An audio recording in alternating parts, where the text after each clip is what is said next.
안녕하세요. 저는 40대 주부입니다. 저는 어려서부터 우리 집이 다른 집들과는 조금 다르다는 걸 눈치챘어요. 물론 경제적으로도 좀 어려웠죠. 새 옷에 새 학용품, 물질적으로 풍족했던 다른 친구들과 달리 저는 새 물건을 가져본 적이 없었거든요. 옷은 항상 아버지가 의류 수거함에서 구해다 주셨어요.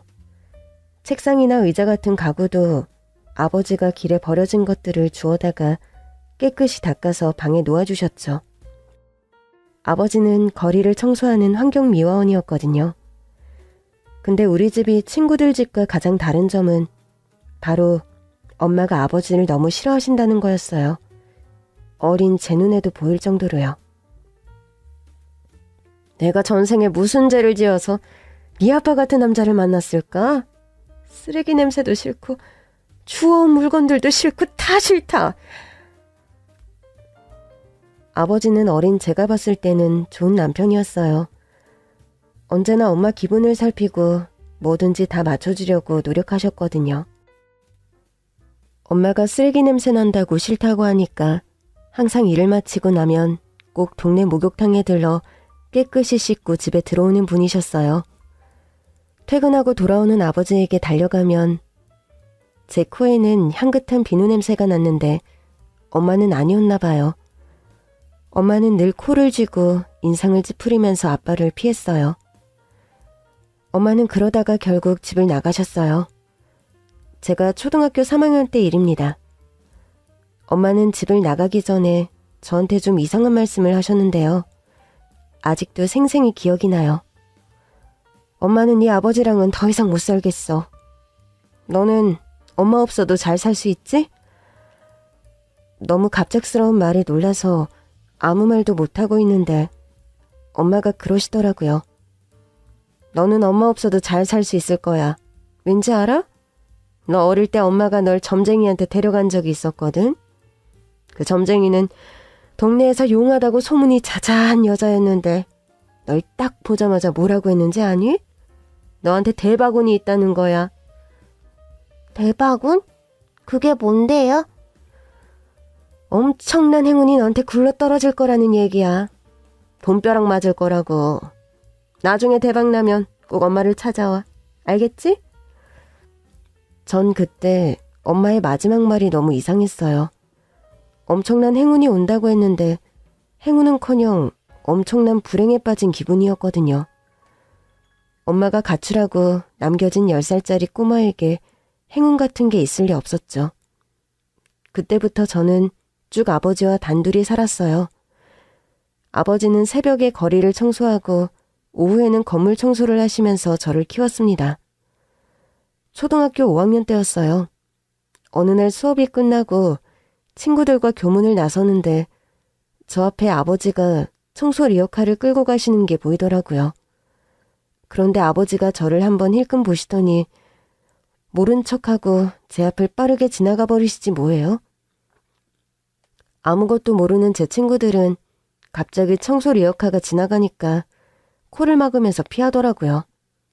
아, 냄새나. 우리 저쪽으로 피해서 가자. 윤아야, 빨리 와. 친구들한테 이끌려서 저도 아버지를 모른 척 지나가 버렸어요. 너무 갑작스럽게 일어난 일이라서 그랬을까요?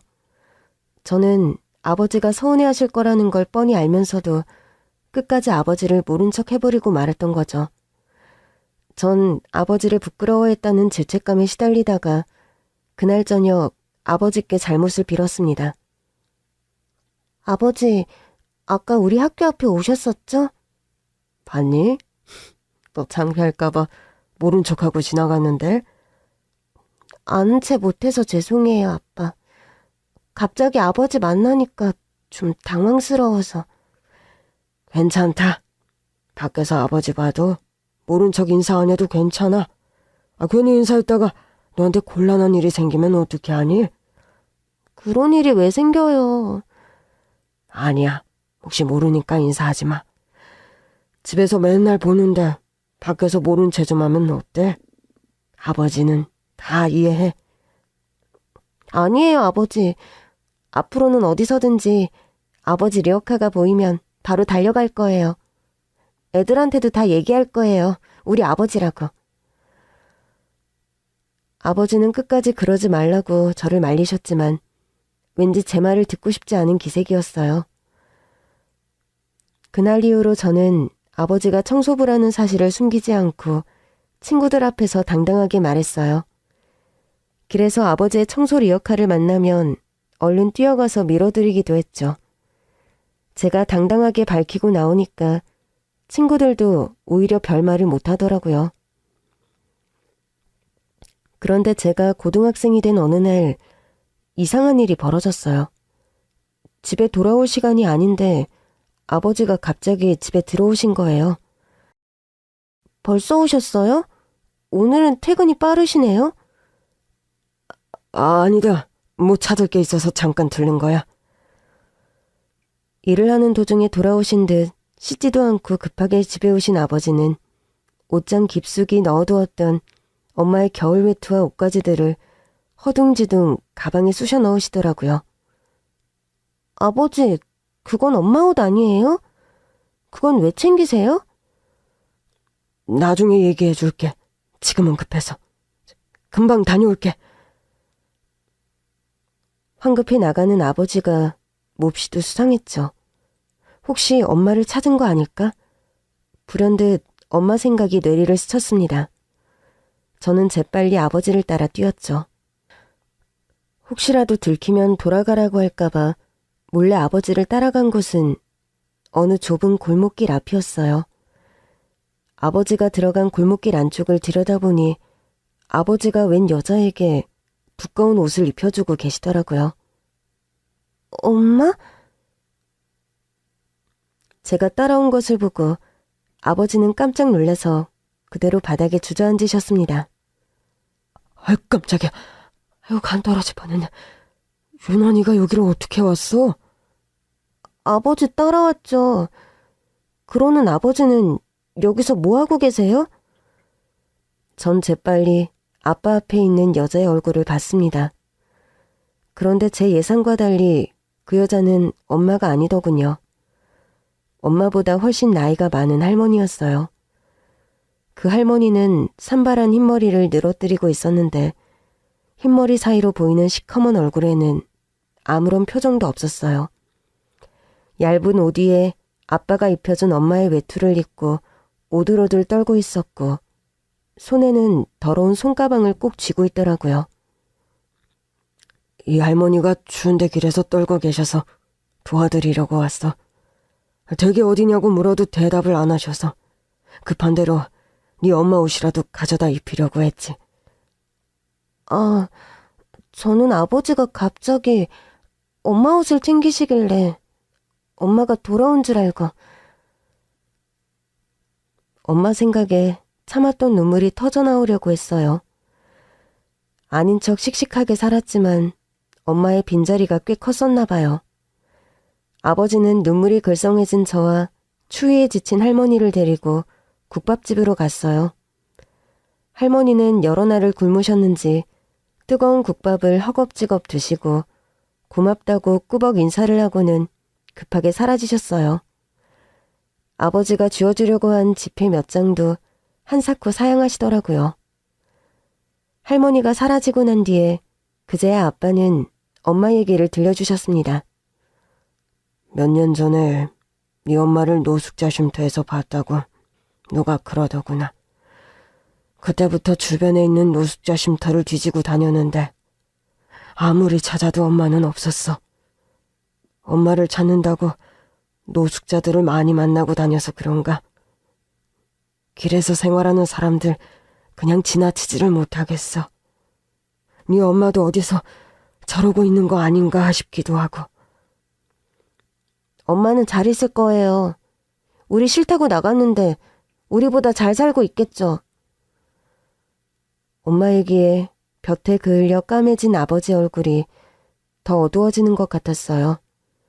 전 얼른 다른 얘기로 화제를 돌렸죠. 그래도 노숙자들 돕는다는 게 쉬운 일이 아닌데 아버지 정말 대단하세요. 내가 정서부 아니냐? 바닥을 쓰면서 땅을 보고 다니다 보면 평소에는 안 보이던 것들이 잘 보인단다. 어떤 거요? 낮은 곳에서 힘들게 사는 사람들 말이야. 보고도 모른 척 할 수는 없지 않니? 아버지, 전 아버지가 너무 존경스러워요. 저도 아버지처럼 저보다 힘든 사람들을 도우면서 살고 싶어요. 전 고등학교를 졸업하고 적성에 딱 맞는 일을 찾았어요. 어차피 대학은 제 성적에 꿈도 못 꿨고요. 얼른 취업이나 하자는 심산으로 알아보니까 간호조무사가 괜찮을 것 같더라고요. 저는 학원에 다니며 자격증을 따서 간호조무사로 첫 발을 내딛게 되었습니다. 제가 근무하게 된 병원은 노인 환자들이 많은 요양병원이었는데요. 쪽방촌 근처에 있어서 그런지 어렵게 사시는 독거노인이나 노숙인 환자들이 많이 들어왔어요. 그 중에서도 무연고 노숙인 환자는 동료 간호조무사들 모두가 꺼리는 골치 아픈 케이스였는데요. 보호자도 없는 데다가 오랜 길거리 생활 때문에 위생 상태나 건강 상태가 심각하게 좋지 않아서 일반 환자보다 몇 배는 힘이 들었거든요. 노숙인 환자들의 상태는 상상을 초월했어요. 상처를 제때 치료하지 못해서 상처에 구더기가 생기는 일도 있었고 1년 이상 씻지도 옷을 갈아입지도 않은 환자들도 많았죠. 그런 환자들은 주로 신입이었던 제 차지가 되었습니다. 선배들이 그런 환자분들을 전부 저에게 밀었거든요. 뭐 크게 불만은 없었어요. 어차피 해야 할 일이면 열심히 잘해야겠다 생각했죠. 그 사람들도 한때는 누군가의 소중한 가족이었을 테니까요. 그러던 어느 날 선배가 급하게 저를 부르더라고요. 김유나, 환자 들어왔어. 빨리 와. 급히 데스크로 갔더니 체구가 작은 웬 할머니 한 분이 와 계시더라고요. 선배들은 벌써 코를 틀어막고 눈이라도 마주치면 큰일 날 것처럼 고개를 돌리고 있었어요. 저는 얼른 할머니 환자에게 다가갔어요. 성함 확인할게요. 박영자 환자분 맞으시죠? 할머니는 대답이 없었습니다. 환자복 갈아입으시기 전에 일단 목욕부터 하실까요? 제가 도와드릴게요. 제가 할머니의 팔을 부축해서 샤워실로 데리고 가는데 뒤에서 동료들이 수군대는 소리가 들려오더군요. 비위도 좋다. 난 도저히 건드리지도 못하겠어. 그러게 말이야. 냄새나서 근처도 못 가겠구먼. 대단해. 자기가 무슨 나이팅게일이야? 그게 아니라 제 코가 꽉 막힌 거 아니야? 비염. 자꾸 왜소한 몸을 구석구석 씻기고 환자복을 새로 입혀드릴 동안 할머니는 말 한마디 반항 한 번 없었어요. 그냥 모든 걸 포기한 사람처럼 멍한 눈으로 초점 없이 허공을 응시하고 계시더라고요. 그 후에도 할머니는 전혀 말씀이 없으셨어요. 거리 생활을 오래 하셔서 인지장애가 일어난 건 아닌가 걱정이 됐죠. 할머니, 주사하고 약 드릴게요. 식사 다 하시고 약 드셔야 해요. 지금 영양실조가 너무 심하셔서 식사 다 안 하시면 큰일 나요. 팔에 주사를 놓으려는데 할머니가 어디서 가져왔는지 모를 더러운 쇼핑백 하나를 꼭 끌어안고 있는 거예요. 책 몇 권 들어갈 정도의 사이즈였는데 입구가 딱 접혀 있어서 뭐가 들었는지는 전혀 보이지 않았어요. 근데 할머니가 그 쇼핑백을 너무 소중하다는 듯 품에 안고 계시길래 제가 잠깐 옆으로 치워놓으려고 했더니 난리가 난 거예요. 할머니는 짐승같이 고함을 지르면서 팔에 꽂아놓을 인것까지 빼버리셨어요. 안 돼! 이 가방은 절대 안 돼! 손대지 마! 이 도둑년아! 이건 내 전 재산이야! 걱정 마세요, 할머니. 제가 가져가려고 그러는 거 아니에요. 주사 놓으려고 잠깐 옆으로 치워둔 건데. 거짓말 마. 내 거 뺏어가려고 했잖아. 죄송해요. 할머니 물건에 절대 손 안 댈게요. 전 깜짝 놀라 할머니를 겨우 진정시키고 수액도 새로 놓아드렸어요. 깜짝이야. 할머니, 기운이 엄청 세시네요. 밥만 잘 드시면 금방 퇴원할 수 있겠어요. 그리고 말씀도 잘하시네? 저 말하는 거 잊어버리신 줄 알고 걱정했잖아요. 다행이다.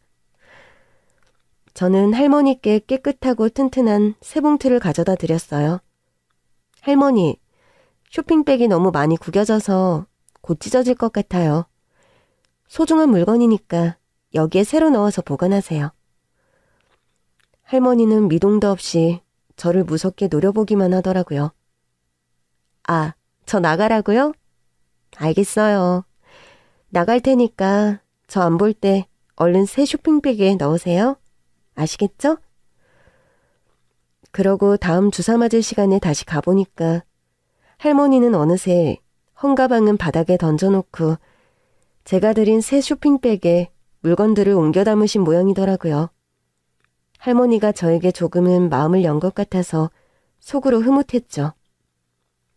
할머니는 찾아올 가족도 친구도 하나 없는 외로운 환자였어요. 우리 요양병원에 들어온 지 석 달이 넘었는데 누구 하나 찾는 사람이 없었죠. 제가 말을 걸어주지 않으면 온종일 말 한마디 할 일도 없었어요. 어쩌다가 나이도 많으신 할머니가 가족도 자식도 없이 혈혈단신으로 길에서 떠도는 처지가 되었을까. 전 할머니 인생이 너무 안타까워서 수시로 들여다보고 할머니가 좋아하는 달콤한 간식거리도 챙겨드렸어요. 근데 하루는 평소처럼 할머니를 찾아뵙고 병실을 나서는데 병실 문 앞에 누가 서 있다가 절 보고는 당황하면서 후다닥 도망치는 거예요. 뛰어가는 뒷모습을 보니 검은 양복을 입은 키가 크고 날씬한 남자였어요. 저기요! 잠시만요! 저는 얼른 그 남자의 뒤를 쫓았어요. 그러나 그 남자는 순식간에 비상계단을 내려가 제 시야에서 사라지고 말았습니다. 저는 동료와 선배들에게 그 남자에 대해서 물어봤죠. 근데 놀랍게도 저만 빼고 모두 그 남자를 알고 있는 겁니다. 너는 박영자님 방에 그렇게 뻔질나게 들락날락하면서 그 사람을 한 번도 못 봤단 말이야? 선배도 그 남자 알아요? 그럼 당연하지. 잘생겼잖아. 그 남자가 나타났다 하면 서로 보겠다고 다들 난리야. 참 이상한 일이었어요. 병원 안에 간호조무사 동료들은 모두 봤다는데 할머니 병실에 제일 많이 드나드는 제가 못 봤다니 말이에요. 그 남자가 누군데요? 몰라. 할머니 가족이겠지 뭐. 아들? 아니면 손자? 아무튼 자기 엄마 병원에 버려놓고 그래도 양심은 있는지 몰래 보러 오는 거 아닐까? 그게 사실이라면 할머니 마음이 얼마나 아프실까요? 자식이 있는데 버려진 거잖아요. 저는 더 마음이 쓰여서 할머니께 더욱 잘해드려야겠다 생각했어요. 그리고 할머니 아들이라는 그 남자와 이야기라도 해보고 싶어서 그 검은 양복 남자를 계속 찾았는데요. 이후에도 저만 피해 다니는 건지 제 눈에만 띄지를 않더라고요. 우리 요양병원은 환자 수에 비해서 의사가 절대적으로 부족했어요. 시설도 열악했고 제대로 치료비를 낼 수 있는 환자도 거의 없어서 제대로 된 의사 선생님은 모시기도 힘들었죠. 그래서 가끔씩 찾아오는 의료봉사단이 저희에겐 가뭄의 단비 같은 존재였어요. 남편을 만나게 된 것도 이 의료봉사단 덕분이었죠. 하루는 술에 잔뜩 취한 노숙자 환자가 응급으로 들어왔어요. 싸움을 한 건지 팔에서 피가 뚝뚝 떨어지는데 환자가 술에 취해서 난동을 부리는 탓에 아무도 접근하지 못하고 있을 때였거든요. 갑자기 의료봉사단의 막내 의사 선생님이 멋지게 나서더니 그 술 취한 노숙자의 팔을 딱 붙들었어요. 그리고 소리치더라고요. 여기 누가 다리 좀 잡아줘요. 다급한 도움 요청에 전 앞뒤 생각 없이 튀어나가 환자의 다리를 꼭 붙들었어요. 환자의 몸에서 나는 냄새에 술 냄새가 뒤섞여서 역한 냄새가 났지만 꼭 참았죠. 정신없이 의사 선생님을 서포트해서 찢어진 상처를 봉합하고 무사히 치료를 마쳤어요. 근데 치료가 끝나고 나니까 그 봉사단 막내 선생님이 저를 잠깐 보자고 하시는 거예요. 선생님, 부르셨어요? 이름이 김유나 씨였나요? 경력이 얼마나 됐어요? 아직 1년 안 됐어요. 오늘 잘했어요. 난데없는 칭찬에 얼떨떨해 있는데 선생님이 이상한 말씀을 하시더라고요. 아까 도와달라고 했을 때 김유나 씨가 나올 줄 예상하고 있었어요. 네? 어떡해요? 저는 그냥 생각 없이 나간 건데. 항상 굳은 일에는 김유나 씨가 제일 먼저 나서잖아요. 다들 꺼리는 더러운 환자들한테도 한결같이 친절하게 대해주고. 김유나 씨 참 좋은 사람 같아요. 솔직히 제 눈에는 천사 같아 보이네요. 천사요? 설마 그럴 리가요. 농담 같지만 정말입니다. 유나 씨는 날개 없는 천사예요. 저 사실 오랫동안 유나 씨를 지켜봐오고 있었어요.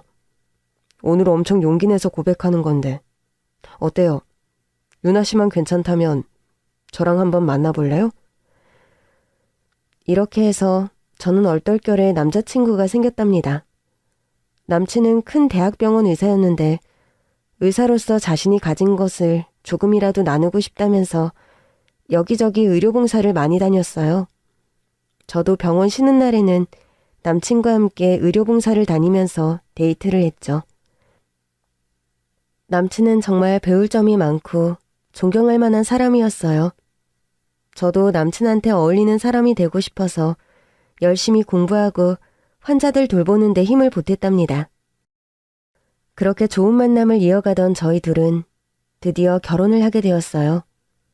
그런데 신혼여행 갔다가 돌아와 보니 박영자 할머니 건강이 많이 나빠져 있는 거예요. 이 환자분 이대로 두면 진짜 위험할지도 몰라. 일단 우리 병원으로 옮겨서 더 적극적으로 집중 치료를 해봐야 할 것 같은데. 필요하면 수술도 하고. 신경 써줘서 너무 고마워요, 여보. 당신이 각별하게 생각하는 분인데 내가 더 신경을 써야지. 그렇게 해서 할머니는 남편이 일하는 큰 대학병원으로 옮겨서 검사와 치료를 이어가게 되었습니다. 저도 할머니랑 같이 파견 근무를 나가게 되었고요. 그런데 그 병원에는 남편 말고 저희 동서도 의사로 근무를 하고 있었어요.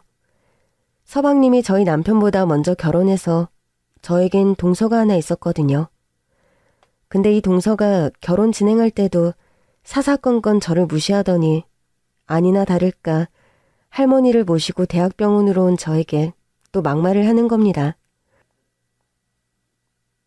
자기는 의사고 저는 간호조무사니까 막 대해도 된다 이거겠죠. 요양병원에서 왔어요? 이 환자 뭐야? 무형고 노숙자네? 아우 골치 아프게 생겼어. 동서 잘 부탁해.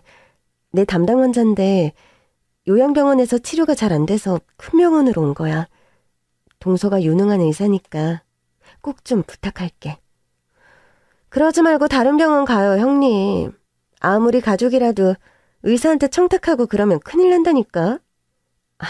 청탁은 무슨 그런 건 아니고 그냥 잘 부탁한다고. 저는 괜히 까칠하게 구는 동서의 손을 꼭 잡았어요. 진심은 통한다고 동서 마음이 조금이라도 누그러질까 싶어서 그랬죠. 근데 동서가 손을 획 뿌리치면서 더 못되게 굴더라고요. 형님, 거지같이 이러지 말고 좀 꺼져요. 그때 제 손을 뿌리치던 동서가 갑자기 옆으로 쓰러질 듯 휘청거렸습니다. 진짜로 일어나서는 안 될 일이 일어나고 말았어요.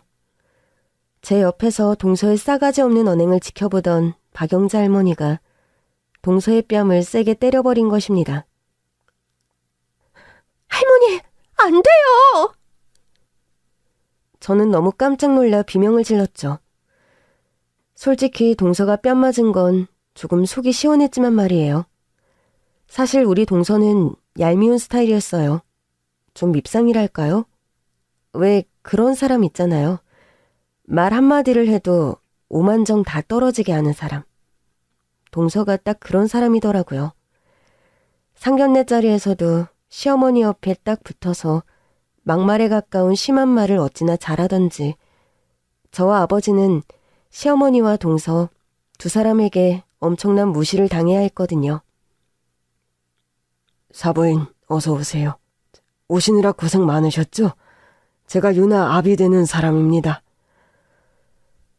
우리 아들이 하도 성화를 해서 겨우 이 결혼 하락하기는 했는데 제 마음이 아직 많이 힘드네요. 저요, 막 기분 좋아서 이 자리 나온 거 아닙니다. 우리 큰아들을 왜 이런 결혼을 시켜야 되는지 원. 사부인 말씀이 옳습니다. 제 딸이 아드님에 비해 많이 부족합니다. 그렇지만 아무쪼록 잘 부탁드립니다.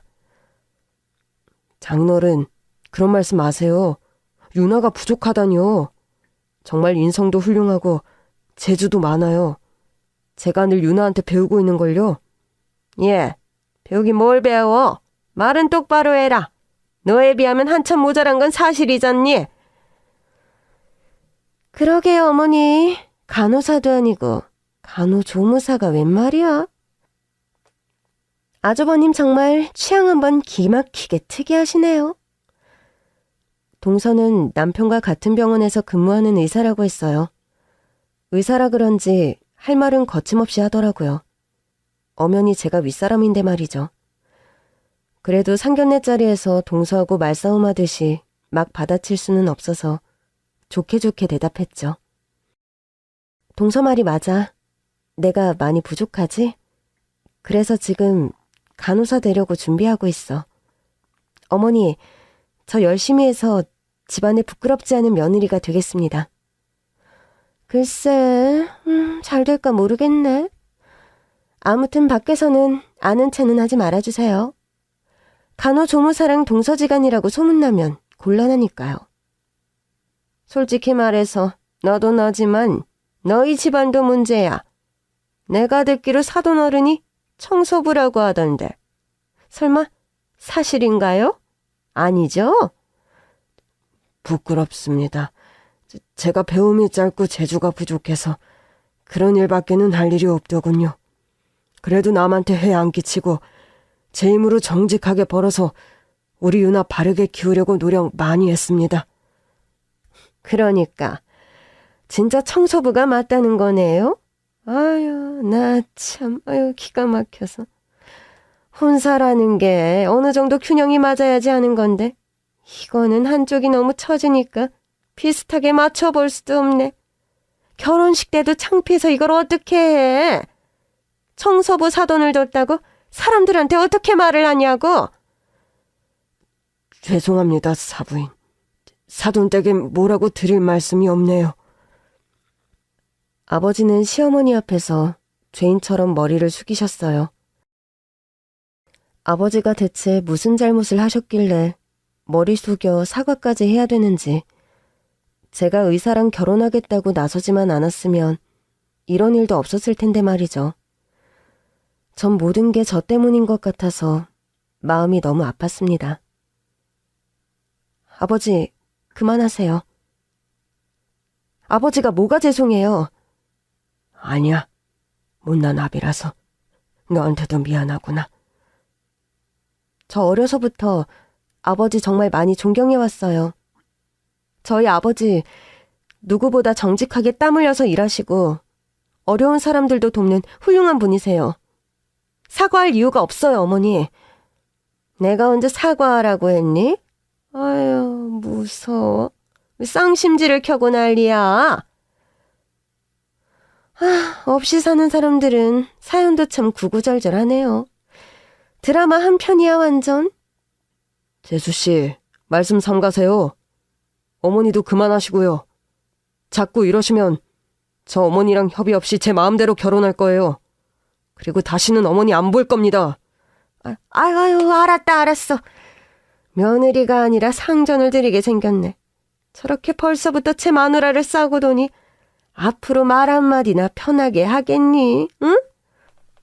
그러게요. 청소부 집 딸이 저보다 더 특별 대접인데요? 상견례 후 결혼을 준비하면서도 시어머니와 동서는 사사건건 트집을 잡고 절 무시했습니다. 예단이랑 예물을 드렸더니 청소부 딸이라 그런가? 안목이 너무 없다. 이러시지를 않나. 신혼집에 넣을 살림살이들을 장만했더니 청소부 딸이라 그런가? 어디서 쓰레기만 모아다 놓은 것 같아요. 어머, 화났어요? 형님, 농담이에요. 이런 막말을 해대질 않나. 결혼식 드레스 고를 때도 굳이 따라와서는 청소부 딸이라 그런가? 어째 추워다 입힌 것처럼 옷들이 다 안 어울려. 이러는 겁니다. 전 너무 서러웠죠. 오빠, 어머니랑 동서 좀 못 오게 해. 나 진짜 그놈의 청소부 딸 소리에 노이로제 걸릴 것 같아. 미안해, 진짜 미안해. 옛날에 우리 엄마가 나 돈벼락 맞을 팔자라고 했는데 진짜 내가 돈벼락만 맞아봐. 청소부 딸 소리 다시는 못하게 만들어줄 거야. 우리 유나 많이 힘들구나. 그런 안 웃긴 농담을 다 하고. 자꾸 아버지 직업 가지고 뭐라고 하시니까 너무 서러워. 청소부가 어디가 어때서? 사기꾼이나 백수아버지라면 부끄럽겠지만 청소부는 아니야. 청소부는 성스러운 직업이라고. 맞아, 네 말이 100번 맞아. 내가 어머니랑 재수씨한테 한 번 더 따끔하게 얘기할게. 어쨌든 전 이렇게 든든한 남편만 믿고 결혼식을 올렸습니다. 남편만 내 편이면 시어머니와 동서 구박쯤이야 어떻게든 이겨낼 수 있을 것 같았거든요. 그런데 신혼여행을 마치고 돌아와 보니 박영자 할머니 건강이 급격히 나빠져 있었던 거죠. 할머니, 회복이 안 되고 자꾸만 나빠져서 어떡해요. 늙은이가 뭘 어떡해. 죽기밖에 더 하겠어? 무슨 말씀을 그렇게 하세요. 제가 이렇게 열심히 간호하는데 돌아가시긴 왜 돌아가셔요? 그런 일 절대 없어요. 큰 대학병으로 옮겨서 치료하면 나을 수 있으니까 저랑 같이 열심히 치료해봐요. 아셨죠? 병은 나아서 뭐래. 살고 싶지도 않아. 그러지 말고 병 나으면 저랑 같이 놀아요. 뭐? 할머니 태어나고 나면 저랑 바다도 보러 가고 꽃도 보러 가요. 맛집에 가서 줄도 서보고 노래방도 가고. 어때요? 아유 됐어. 새색시가 서방 놔두고 왜 늙은이랑 그런 거래. 소방 맞으면 어쩌려고. 저 엄마 없이 컸거든요. 할머니는 꼭 우리 엄마 같아요. 할머니는 엄마 소리에 좀 당황한 듯 놀라는 눈치였어요.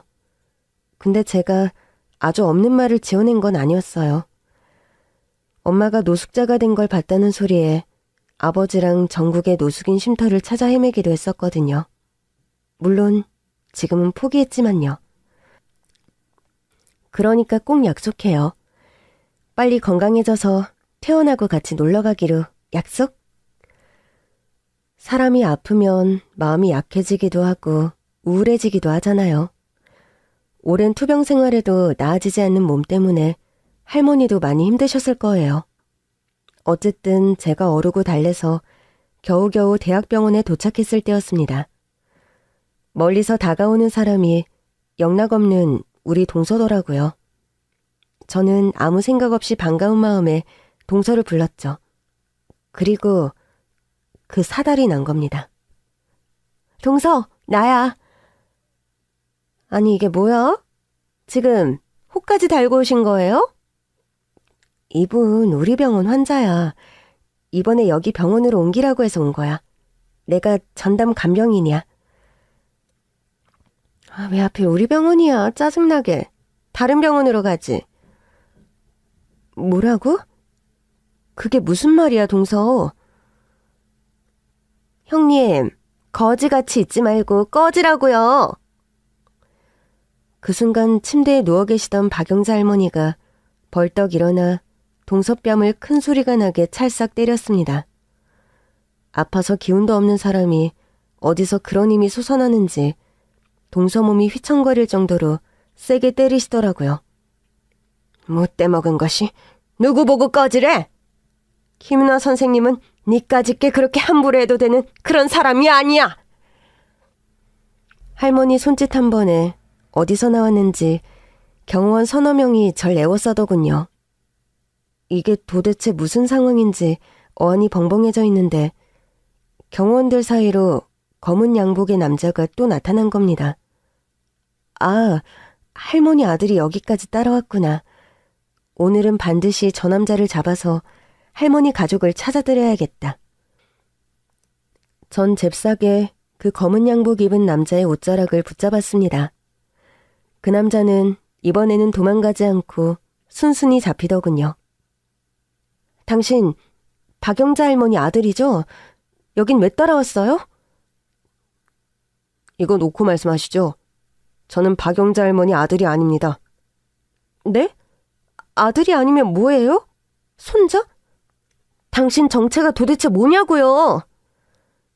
전 박영자 사모님 비서입니다. 사모님 비서라고요?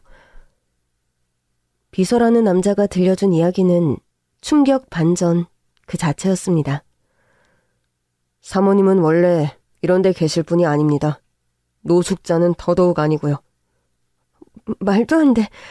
그럼 박영자님이 대체 누구란 거예요? 중소기업 대표를 지내신 저희 회장님의 사모님이시죠. 네? 회장 사모님? 근데 왜 가족도 없이 혼자서 병원 생활을 하시는 거죠? 분명히 노숙하다가 오셨다고 들었는데요. 할머니의 비서는 믿기지 않을 만큼 놀라운 얘기를 저에게 들려주었습니다. 사실 할머니께는 2명의 아들이 있었다고 해요. 그런데 할머니의 남편인 중소기업 회장님이 돌아가시고 난 후 상속 문제로 형제간에 칼부림이 나서 형은 목숨을 잃고 동생은 살인죄로 감옥에 갔다는 겁니다. 전 당장 할머니께 달려가서 할머니 침대맡에 얼굴을 묻고 한참을 울었습니다.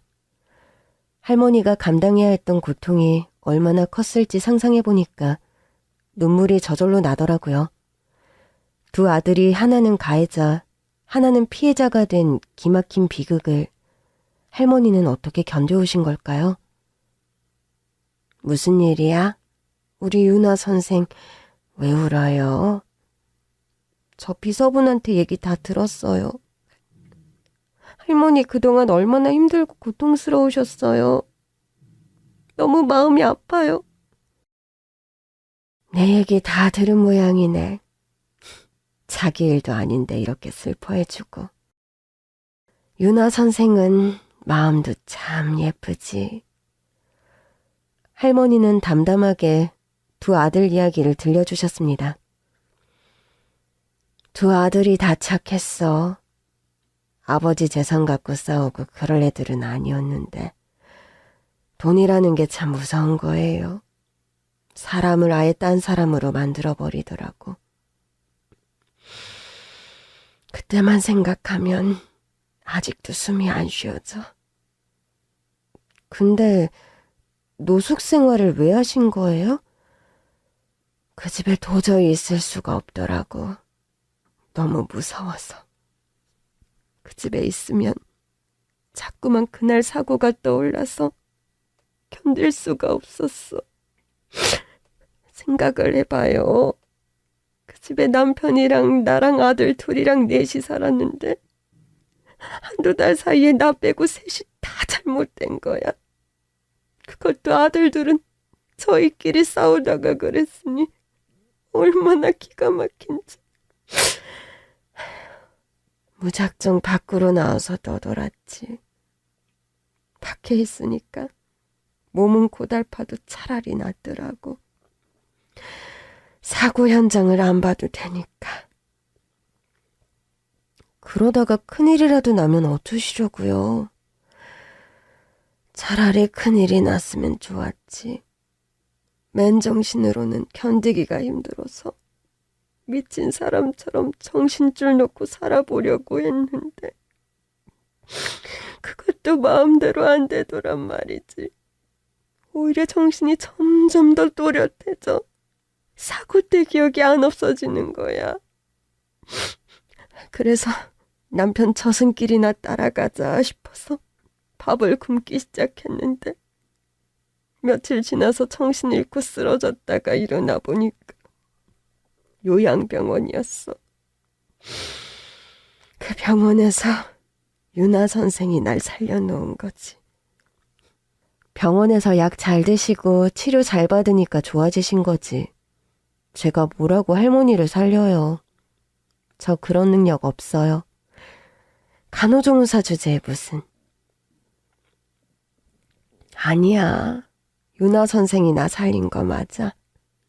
정말 몇 달 만에 사람의 온기를 느껴보는 것 같더라니까. 선생님이 나같이 더러운 노숙자 노인네를 지극정성으로 돌봐주는 것을 보고 정말 감동했어요. 생판 모르는 남한테 어떻게 그렇게 진심을 베풀 수가 있는지. 유나 선생 덕분에 다시 살아봐야겠다는 용기가 생긴 것 같아. 그러니까 이번에도 치료 잘 받으셔서 빨리 퇴원하세요. 퇴원하고 저랑 한 약속 꼭 지키셔야 해요. 알았어. 내가 얼른 나와서 유나 선생한테 은혜도 갚아야지. 저와 할머니는 말없이 서로를 꼭 끌어안아 주었어요. 내가 엄마 같다고 했지? 네. 물론 우리 엄마는 좀 차가운 편이었지만요. 할머니는 그냥 왠지 모르게 엄마 같은 느낌이 나요. 따뜻하고 포근하고. 제가 엄마 사랑을 많이 못 받고 자라서 그런가 봐요. 나도 아들만 키워봐서 그런지 딸이 있다면 꼭 이렇겠다 싶었어요. 우리 앞으로 진짜 엄마 딸처럼 서로 위하면서 살아봐요. 네, 할머니. 그리고 며칠 후 아버지가 갑자기 제가 있는 병원으로 오신다는 겁니다. 나 오늘 너희 병원에 좀 들른다. 이따 보자. 갑자기 왜요? 아버지 어디 아프세요? 아니, 뭐 그런 건 아니고 이서방도 거기서 일하고 또 우리 딸 큰 병원에서 일하는 모습도 좀 보고 싶어서. 아빠가 해준 것 하나도 없는데 잘 커서 제아까리만이 너무 자랑스럽다, 우리 딸. 아버지도 참, 남들이 들으면 내가 무슨 의사인 줄 알겠어요. 네가 그렇게 큰 병원에서 사람 목숨 살리는 일을 하고 있는데 의사면 어떻고 간호사면 어떻고 간호조무사면 또 어때? 아빠가 보기엔 다 똑같이 중요한 사람들이야. 이렇게 해서 아버지가 대학병원으로 오셨습니다. 저 일하는 모습을 보신다고 굳이 병실까지 올라와 보겠다고 하셔서 어쩔 수 없이 허락했죠. 그때는 면회 제한이 있던 시절도 아니었고 또 할머니께 아버지를 소개해드리고 싶었거든요. 할머니, 저희 아버지가 할머니랑 인사 나누고 싶다고 하셔서 모시고 왔어요. 그런데 누워 계시던 할머니가 아버지를 알아보시고는 갑자기 자리에서 벌떡 일어나시는 겁니다. 할머니는 다급하게 김비서를 호출하셨습니다. 언제나 할머니 곁에서 그림자처럼 할머니를 지켜봐주고 여러 가지 일을 도맡아 처리하고 있는 김비서님은 대학병원에 와서도 할머니 병실 주위를 수시로 오가면서 할머니를 지켜주고 계셨거든요. 언젠가 한번 제가 김비서님한테 이렇게 뒤에서 뒤치작거리하는 것 힘들지 않냐고 물었는데 김비서님은 씩 웃으면서 대답하시더라고요. 돈 받고 하는 일인데요, 뭘. 김비서님은 중소기업 대표님이 갑자기 돌아가시는 바람에 대표 자리에 오르게 된 할머니를 도와서 회사 일을 계속 처리해오고 있는 모양이더라고요. 저는 몰랐는데 할머니 병실이 곧 대표 사무실이었던 거죠. 김비서, 얼른 그거 가지고 와. 그거 말이야. 잠시 후 김비서가 가져온 것은 할머니가 늘 품에서 놓지 않았던 쇼핑백이었어요. 너무 낡고 찢어져서 제가 새 쇼핑백으로 바꿔드렸던 바로 그거요. 할머니가 쇼핑백 안에서 무언가를 꺼내자 아버지와 저는 까무러칠 듯이 놀랐습니다. 아니지, 이게 왜 여기 있어? 할머니가 이걸 어떻게 갖고 계시는 거죠? 그건 그 옛날 엄마가 집을 나갈 때 두고 갔던 겨울 외투였습니다. 제 얼굴 기억 안 나세요? 저는 선생님 얼굴이 또렷하게 기억나는데. 그때 길에서 만난 저한테 옷도 주시고 국밥도 사주셨잖아요. 알고 보니 할머니는 예전에 고향에서 저와 아버지가 구해주었던 그 노숙자 할머니였던 겁니다. 아이고, 그럼 유나 선생이 그때 그 학생이었구나? 정말 몰라봤어. 유나 선생 얼굴을 기억하고 있었다면 생명의 은인을 바로 찾을 수 있었을 텐데 그랬네. 응? 제가 고등학교 때 갑자기 아버지가 집에 오셔서 엄마 옷가지들을 들고 나가셨던 그날이 떠올랐습니다.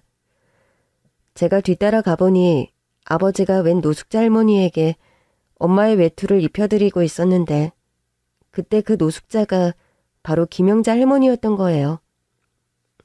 저도 몰랐어요.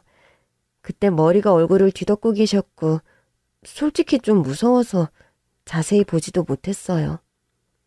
그랬겠지. 그날 유나 선생 아버지 아니었으면 난 벌써 이 세상 사람 아니었어. 그때 도대체 무슨 일이 있었던 거예요?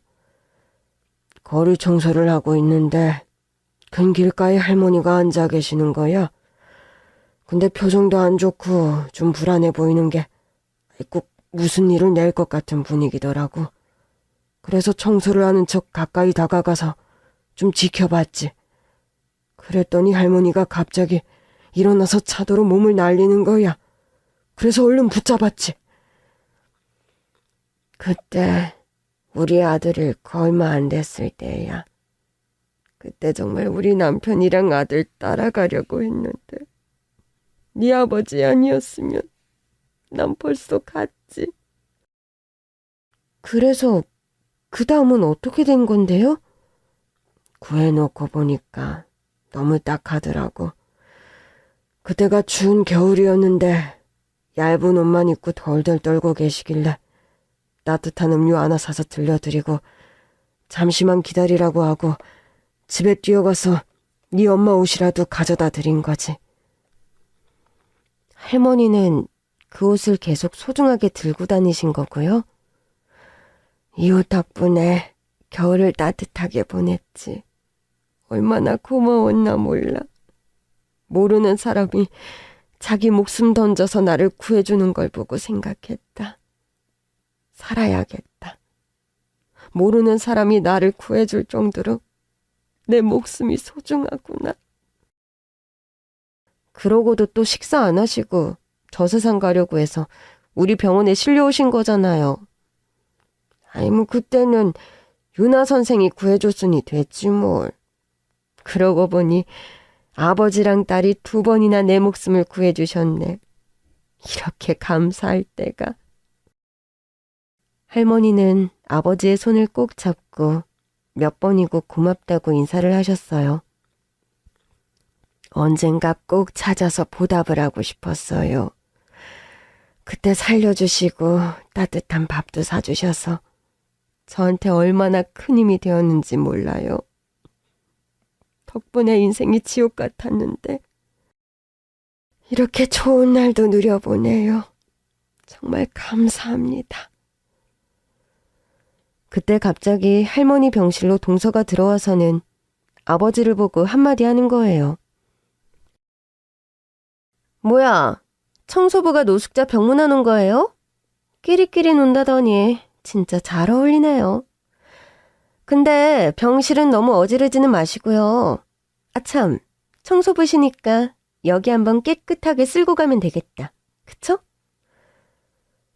동서의 막말에 화가 난 할머니는 노발대발하며 동서에게 호통을 쳤습니다. 어디서 또 갑자기 나타나서 말을 함부로 하는 거야? 당장 윤아 선생 아버님께 사과드려요. 의사식이나 돼서 어떻게 그렇게 못 배워먹은 짓만 골라서 하는지. 사과는 무슨, 틀린 말한 거 하나 없구만. 그리고 할머니는 고소장 받을 준비나 하세요. 지난번에 제 뺨 때렸죠? 폭행죄로 고소할 거예요? 너나 조심해. 나 여기 병원장이랑 친구야. 네? 그래서 뭐요? 저 협박하시는 거예요? 그쪽 앞으로 민원이 엄청나게 들어왔던데? 환자한테 갑질하고 막말하고 불친절하다고.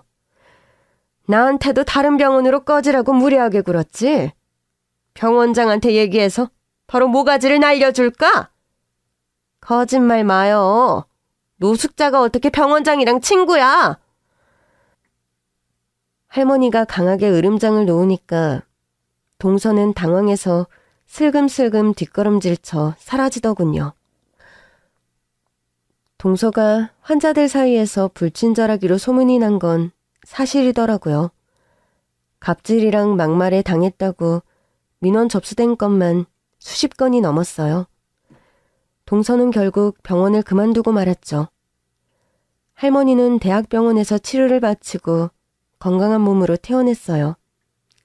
퇴원하는 날 환자복을 벗고 머리끝부터 발끝까지 말끔해진 할머니를 보니 감개무량했습니다.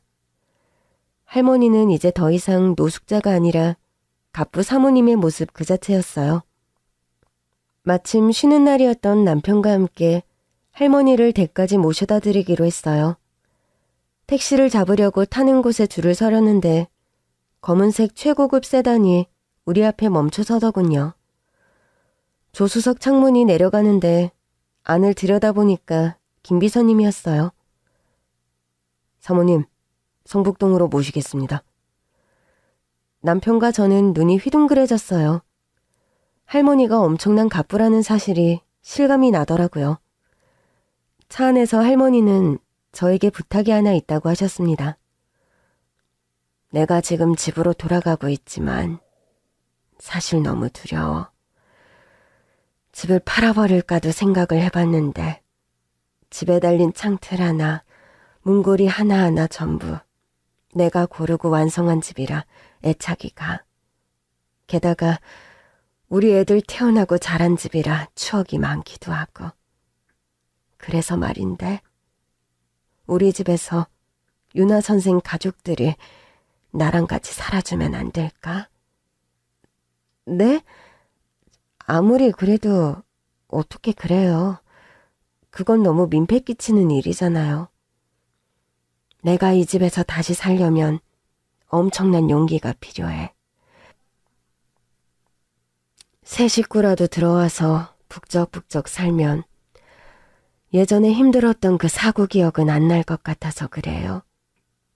그래도 생판 남이랑 한 집에서 같이 살면 할머니도 여러 가지로 많이 불편하실 거예요. 그렇지, 여보? 그렇지. 남의 식구를 집에 들인다는 게 아무래도 간단한 일은 아니니까요.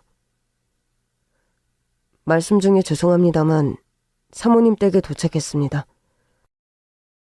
도착해서 보니 할머니 집은 입이 떡 벌어질 정도로 으리으리한 5,000평짜리 대저택이었습니다. 여기가 진짜 할머니 집이라고요? 어서 들어와요. 여기라면 다 같이 지내도 불편하지는 않을 것 같은데. 안 그래, 윤아 선생? 할머니의 간곡한 부탁을 더는 거절할 수도 없어서 저희 부부는 아버지를 모시고 할머니 집으로 들어와 살게 되었어요. 할머니도 매우 기뻐하셨죠. 장인어른, 이제 제가 모시니까 힘든 청소일은 그만하세요. 그걸 왜 그만둬? 운동도 되고 보람도 있고 얼마나 좋은데. 그래도 건강해지실까 걱정돼요. 산에도 가시고 놀러도 다니시고. 평생 해온 소중한 내 일이야. 자네가 그만두라고 해도 소용없어. 빗자루 들림이 남아있을 때까지 계속 할 거네. 아버지는 요즘도 청소부 일을 계속 하십니다. 그리고 저는 요즘 할머니랑 한 약속대로 둘이 같이 놀러 다니고 있어요. 할머니랑 산도 가고 바다도 가고 맛집도 가고 찜질방도 갔어요. 가끔 길에서 아버지를 만나면 온 세상 사람들 다 들릴 정도로 큰 소리로 아버지를 부르면서 인사합니다. 아버지, 쉬엄쉬엄 하세요. 그래. 예전에 엄마가 저한테 대바구니 있다고 하더니 그 점쟁이 말은 사실이었나 봐요. 할머니를 만난 후 제 인생은 정말 대박났다는 말이 딱 맞게 행복과 행운이 가득하거든요. 그런데요, 행복과 불행은 하늘에서 떨어지는 게 아니라 사실 자기가 만드는 거래요. 여러분도 행복의 좋은 기운들이 여러분 주위에 가득 들어오도록 항상 밝고 긍정적인 삶을 살아나가시길 바랄게요. 그럼 언젠가 저처럼 대박 날 거예요. 감사합니다.